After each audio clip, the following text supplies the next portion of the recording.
Koleksi rim terpakai di kedai Wan Cina Part 1 guys. Hari ni Wan Cina nak cerita sikit pasal koleksi rim 17 terpakai yang ada di kedai Wan Cina. Okey, ini adalah Part 1. Kalau korang belum follow kita lagi, follow dulu untuk part kedua, ketiga dan keempat. Banyak saiz lagi yang ada. So kita cerita dulu apa yang ada untuk 17 inci.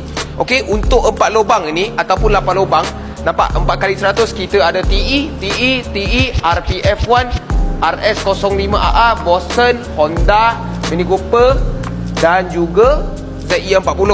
So kita ada banyak set. Okey, kebanyakan warna dia semua untuk yang gelap lah. So sesuai untuk kereta yang putih ataupun kereta yang warna dia cerah. Tapi kalau untuk kereta yang gelap, dia nak buat style gelap, memang sesuai juga. Okey, so kita boleh nampak ada lagi juga NK punya SC tuning second ada di kedai kita juga. Nampak Kiwami dengan warna dia metallic hyper black. Kita boleh nampak hyper black dia ada warna glitter-glitter dekat sini. Okey, kita lagi ada Avant RG warna hyper black juga.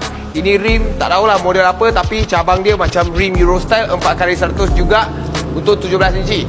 Kita ada juga Lenso second hand. Nampak Lenso terpakai dan juga RPO1 yang lebar, yang memang main rota. Nampak ini 17x9JJ kalau tak silap Wan Cina hari tu.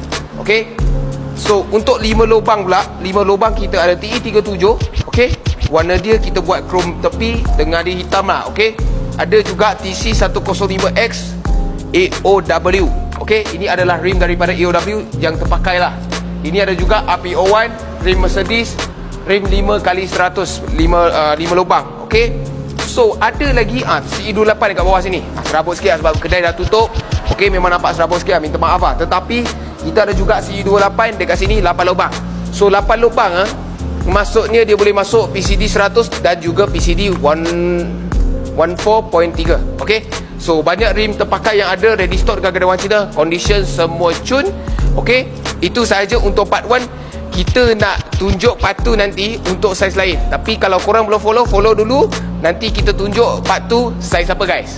Okey guys, itu sahaja untuk video kali ni. Kita nak cerita sikit pasal koleksi rim 17 terpakai yang condition dia cun ada di kedai Wan Cina. Okey, so kalau korang suka video kali ni, tolong like, share dan komen dekat bawah apa yang korang nak tengok seterusnya. Macam biasa, cari Wan Cina. Thank you guys.